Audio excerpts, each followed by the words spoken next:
Hey, what's going on, you guys? We made it into Flagstaff. It's about 6:45 on Friday night. We got a little cheap room. We're gonna check in, go get some dinner. We're looking about being up at about 2:30, on the road by 3, and at the Grand Canyon trailhead no later, starting our run than 5 a.m.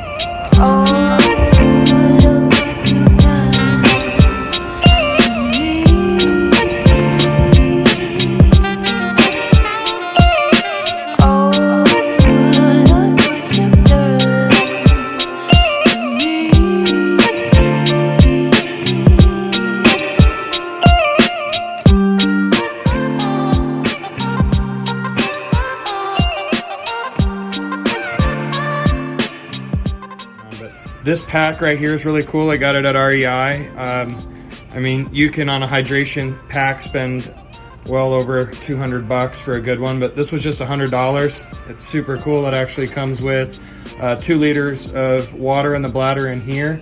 And then you got about 1 liter of water between these two. All in all, with this and the purification thing, this system here I have, we can probably carry well over 1 gallon of water on my pack with that. But what is super cool about this, that if there isn't any running water, meaning out of any pipes or filtered water down there, this could, in theory, just filter out any stream water, the Colorado River. Some plant protein, some different bars to eat. I got a couple different gels here for energy. This stuff comes in key. This is a Pedialyte powder. A lot of search and rescue guys even will offer this to you. It'll bring you back to life if you're dying of dehydration. Cool rag and extra pair of socks, this headlamp in case we're running in the dark, getting an early start, so we don't want to be on the trail any later than 5 a.m. So we'll keep you guys posted. Super excited. He's over there working on his gear and his checklist of stuff. And yeah, super excited to keep you guys in the loop.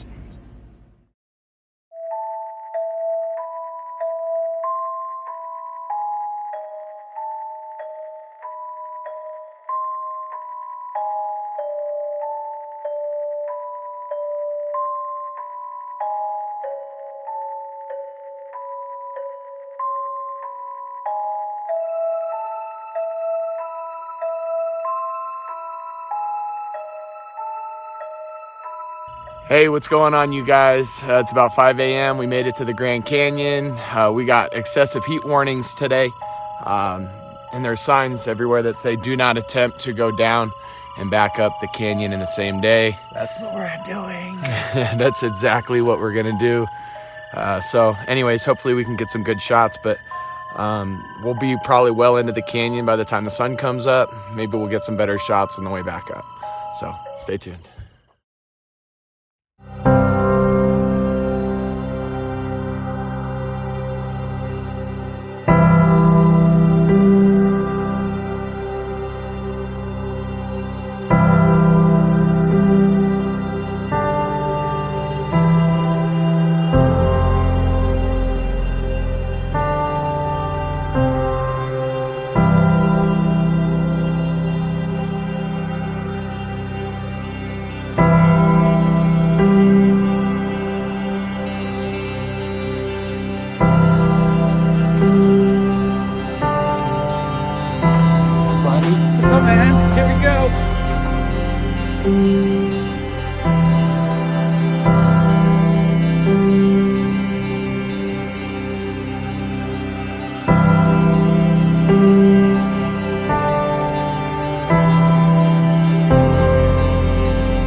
So we're just about at the bottom of the canyon.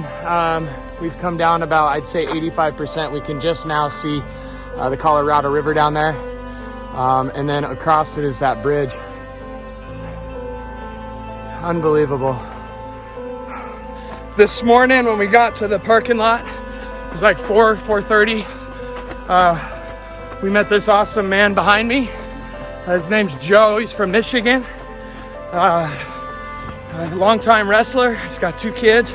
He's out here at 55 years old, running the Grand Canyon all by himself on a whim, and asked if he could join us.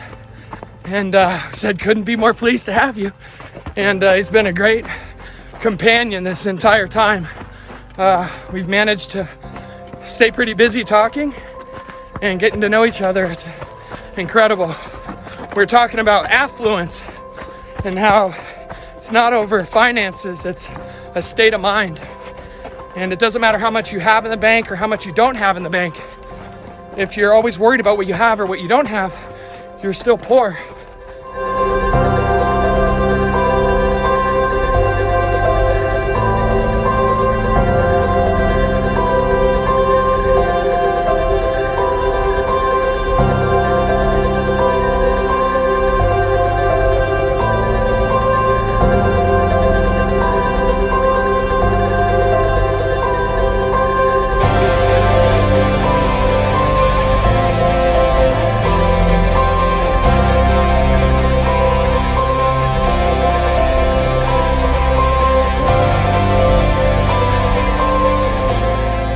All right, you guys, we made it down to the Colorado.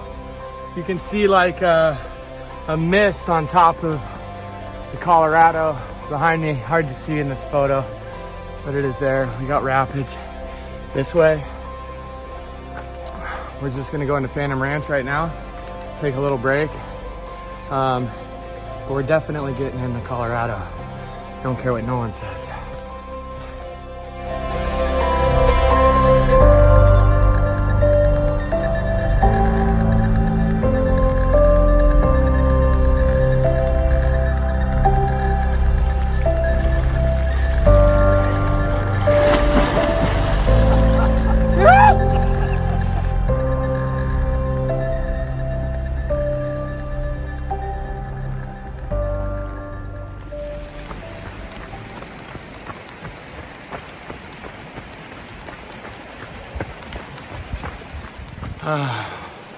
What's up, bud?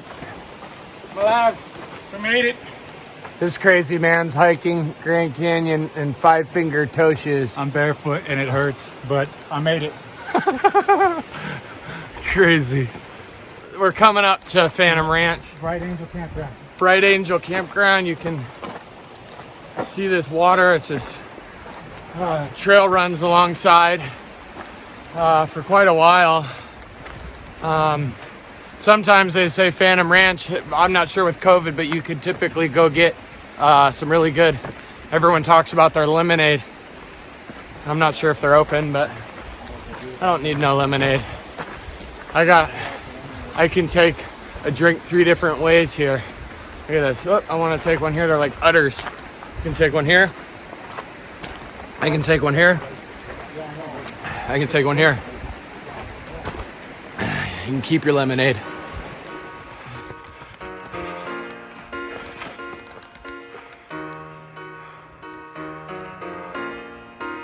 All right, so we just got out of Phantom Ranch and had some granola bars, had a gel pack, rehydrated. I know Chris is hurting. I haven't seen him take a Tylenol since I met him and just watched him take 2. This is why he's hurting. I don't need That's shoes. why. I don't need padding. I got these rough Indian feet. We'll be all right. So anyways, we're back on the trail.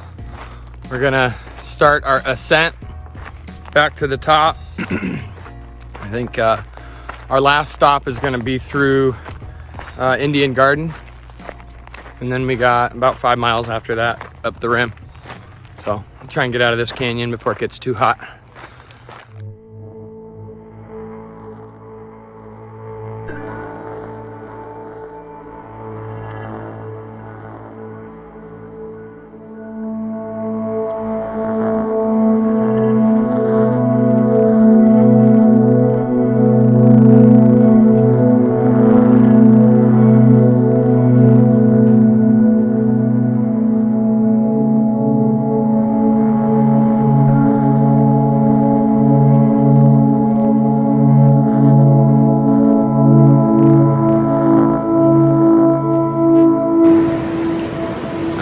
guys, we made it back down to the Colorado River. We found an awesome sandy beach. It's like Castaway.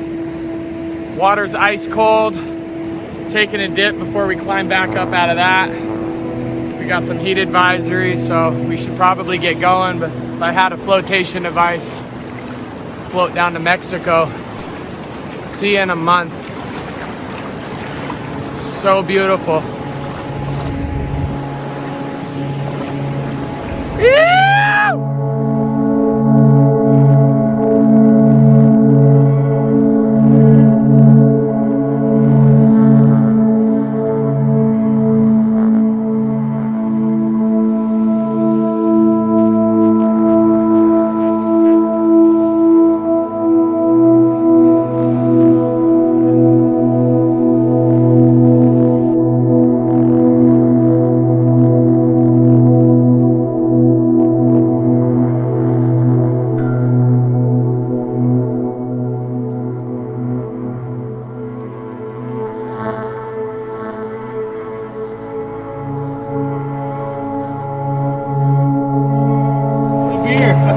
That's Wilson. Wilson and his Lone Ranger beer. Wilson! There's Wilson on Castaway. Oh, so we're roughly 10 miles to go.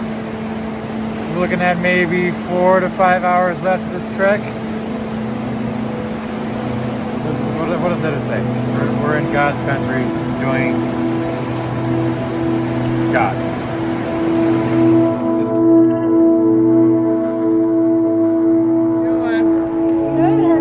Doing awesome. Like your tattoo? Thank you. I like your hat and your horse. I like everything about you. How you guys doing?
Top right there.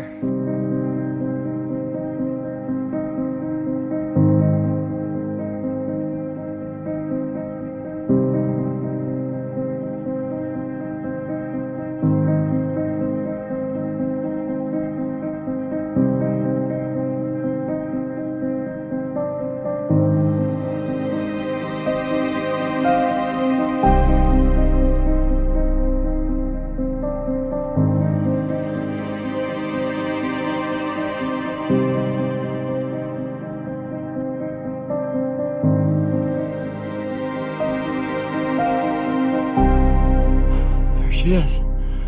You.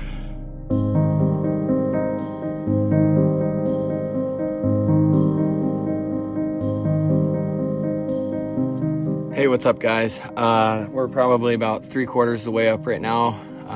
It's hot. Can't tell you how hot because I don't have service, but I bet it's about 107. Could be hotter because we're at like this center part of the canyon where the sun is just shining. I found some shade behind this rock to sit behind for a minute. But Chris and Joe that we met in the parking lot, they're ways back down there. Yeah, the best thing that came in key on this whole trip was the bags of Pedialyte powder for electrolytes. Game changer. It'll bring you back to life within about 5 minutes and never not bring that on another journey. So All in all, it's been a great day. I'm gonna have another push to the top. So here we go. Let's see if we can do this last push.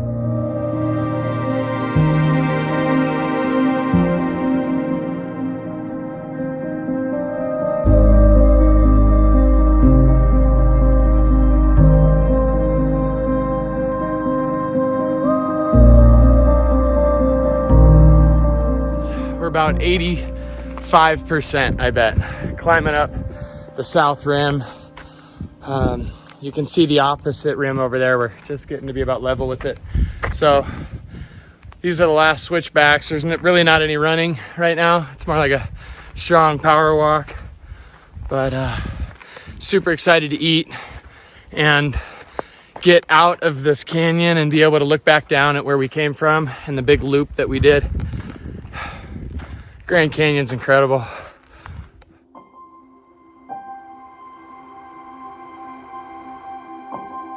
After reaching the top of the rim and catching my breath, I began to take some photographs and started to collect some footage.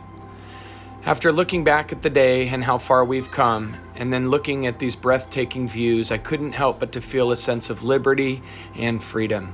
Almost feel like an ant in this vast atmosphere. This is where everything took a turn for the worst. I just got a call that Chris, my buddy who started the run with me, was now 3 miles below the rim, vomiting and experiencing possible kidney failure. After we put in several calls to 911, all I could do was sit at the top of the rim and patiently wait and pray for Chris's arrival. While I was sitting up there, all I could think of was how grateful I was for this guy Joe that just joined us on our run 12 hours earlier. Without him parking in that same parking lot and meeting us, we would probably be in a different situation than we are now. I honestly feel that Joe was put in our life for a divine mission to help save Chris's life. A few hours into the incident, search and rescue eventually showed up in a helicopter to airlift him up to the top of the rim, where they put him in an ambulance and sent him to the Flagstaff Medical Center.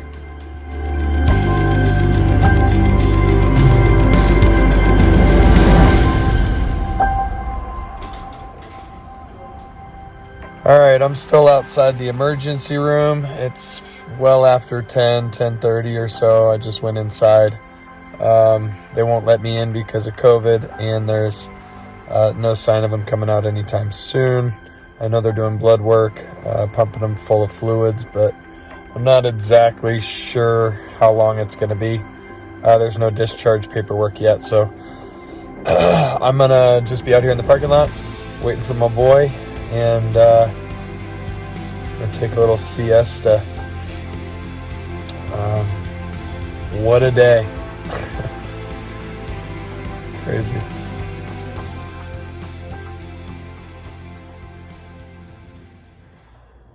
Well, we're up the next morning and Chris is alive. Oh, I made it. Oh, man. What a day. What an adventure. So he got a free helicopter ride out of the whole thing. Oh, yeah. We're getting coffee at the Lone Spur Cafe, and Chris is alive. Barely. He got a free helicopter ride out of it, but the doctors said that I will survive. it was something. What's it called? It's called, what ended up happening was my muscles broke down. It's called rhabdomyolysis. Skeletal muscles start releasing bad proteins and start causing kidney failure. It happens when you overpush your body beyond what it's supposed to. So when they say mind over matter, I pushed mind over matter and got a helicopter ride out of it. Paid the price for it. It was hot though. Yesterday they said that it was the hottest day for a record on that day in history. Not the record heat, but for that day, it was the hottest day on record. So I don't know. Some people say it was 120. Some people say it was 114. I can't tell you how hot it is after 110. It's just hot. And we're back down in Flagstaff. We're gonna get some breakfast and make our way back down the hill. We're not gonna end up doing Humphreys like we had first anticipated, but that'll be next on our to-do list. I'm just glad he's alive. It was so freaking crazy. I got to the top and I thought everything was fine and got the worst call ever. Somehow this guy Joe that ran this with us was able to use his phone and call me and notify me of what was going on, and I could hear him puking in the background. It was so violent, and it was scary. It's like you start hearing about people throwing up on a trail in 120 degrees, and it's not good. It's never really a good outcome or sign. But anyways, our food's here. We appreciate everything about yesterday with Joe. Just an awesome dude. God bless you, Joe. God bless you, Joe.